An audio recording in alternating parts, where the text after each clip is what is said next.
Bonjour et bienvenue sur l'éveil cœur sacré. Aujourd'hui, j'aimerais vous parler d'un sujet qui me touche particulièrement, l'hypersensibilité. Pendant de nombreuses années, j'ai côtoyé des centaines de personnes dans le domaine de la santé.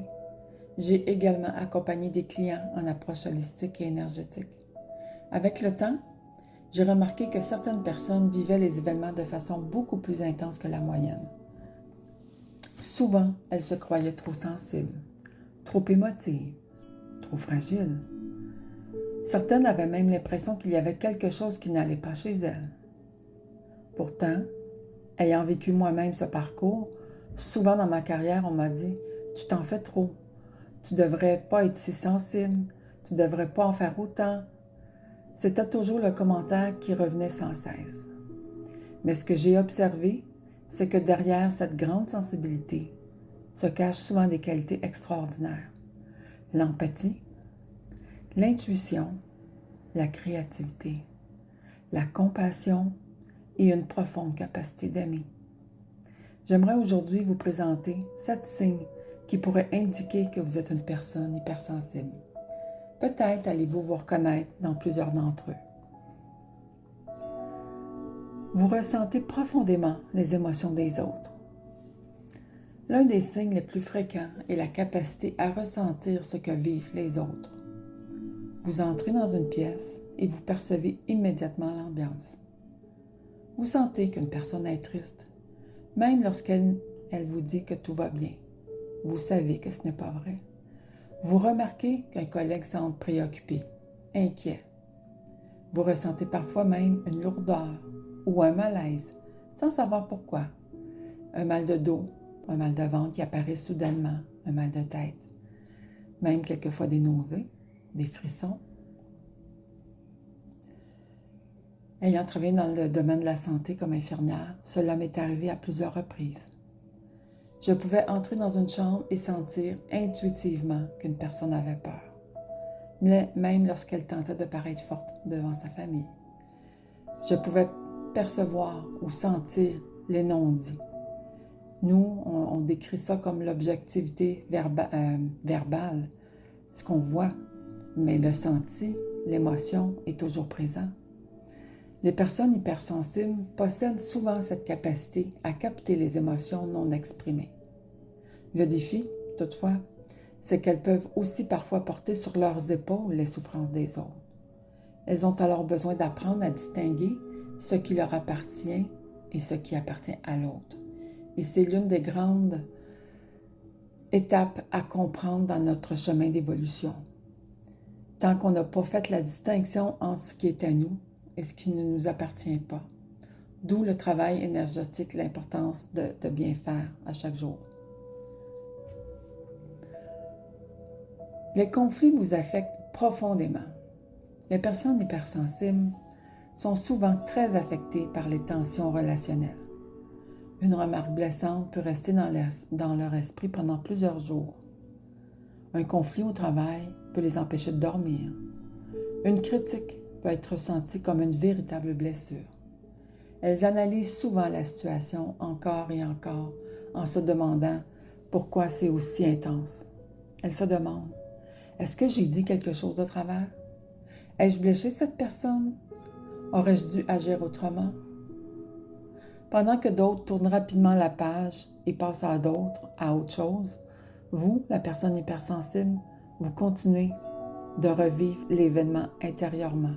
Vous cherchez la réponse. Cela, ce ne signifie pas que vous êtes faible. Cela signifie simplement que vous traitez l'information émotionnelle plus profondément. Vous êtes facilement surstimulé. Avez-vous déjà terminé une journée en ayant l'impression que votre cerveau déborde? Les personnes hypersensibles captent énormément d'informations. Les sons, les bruits, vous entendez le chat qui marche dans la nuit, la fan qui tournoie, le bruit du frigo qui part, l'auto qui passe dans la rue. Vous n'avez jamais sous-estimé tous ces sons, mais pourtant vous les percevez tous. Il en va de même pour les odeurs, le parfum à distance, les odeurs de la maison, les odeurs de la pièce dans laquelle vous êtes, des échappements de gaz, etc. Les expressions faciales, les émotions et surtout les changements d'énergie, les baisses d'énergie fréquentes lorsque vous avez un trop-plein. Les coups de barre de l'après-midi que souvent on va mettre sur le dos de l'alimentation ou un repas trop chargé.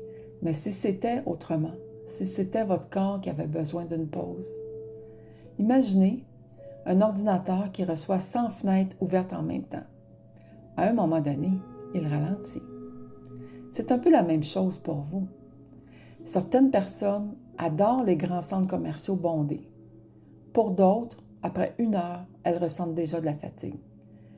C'est ce qui est mon cas. Ça m'a pris du temps avant de le reconnaître parce que j'étais incapable d'aller dans les grandes foules parce que je revenais submergée, épuisée. Parce que c'est sûr, je captais toutes les énergies de tout le monde. Peut-être qu'il en va de même pour vous.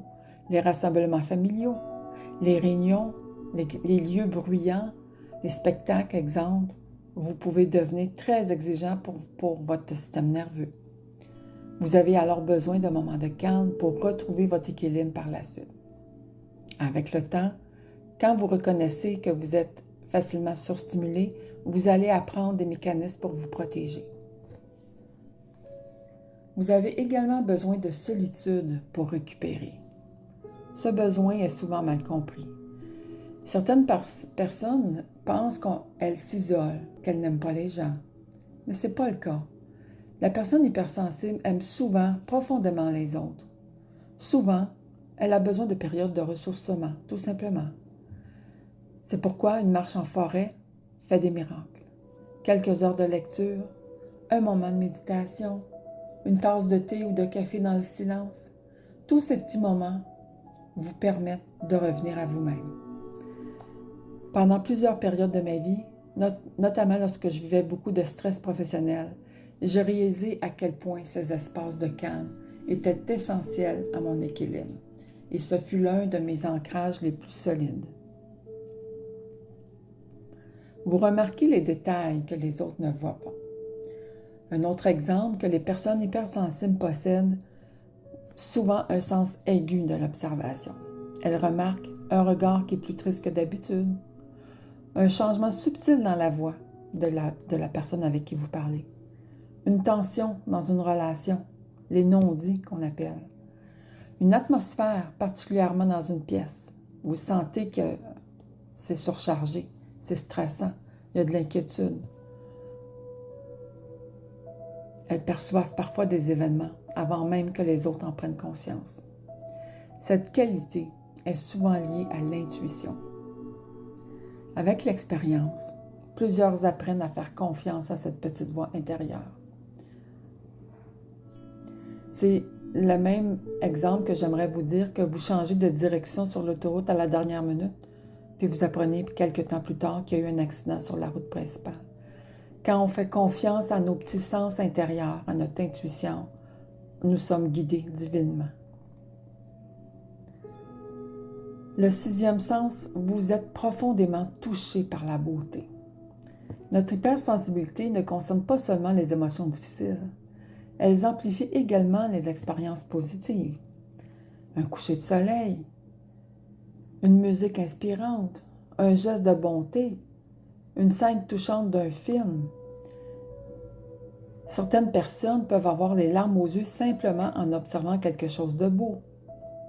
Elles ressentent profondément la gratitude, puis elles sont souvent émerveillées par la nature. Cette capacité d'émerveillement, c'est un immense cadeau. Moi, je peux vous dire que juste en regardant un chien qu'on va aider, qui est mal en point, qu'on va aider, j'en ai les larmes aux yeux. C'est fréquent. Les gens qui me connaissent savent que tu es toujours sensible. Mais je vous donne des exemples parce que vous aussi, c'est probablement ça qui vous arrive. Il ne faut pas avoir honte de cette sensibilité-là. C'est un atout. Et le dernier signe, vous ressentez un appel intérieur à donner un sens à votre vie. Ce signe est très fréquent.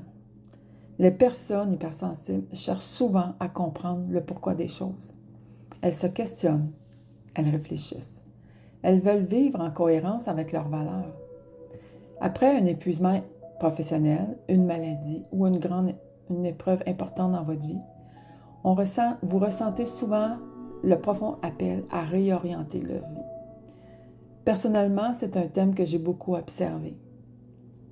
Parfois, ce que nous appelons une crise, c'est aussi une invitation à ralentir, à nous recentrer et à nous reconnecter à ce qui est vraiment important pour nous. L'hypersensibilité peut alors devenir un guide intérieur. Souvent, dans les moments de crise de la vie, ce sont des périodes charnières où justement on fait un réajustement dans notre vie, un alignement.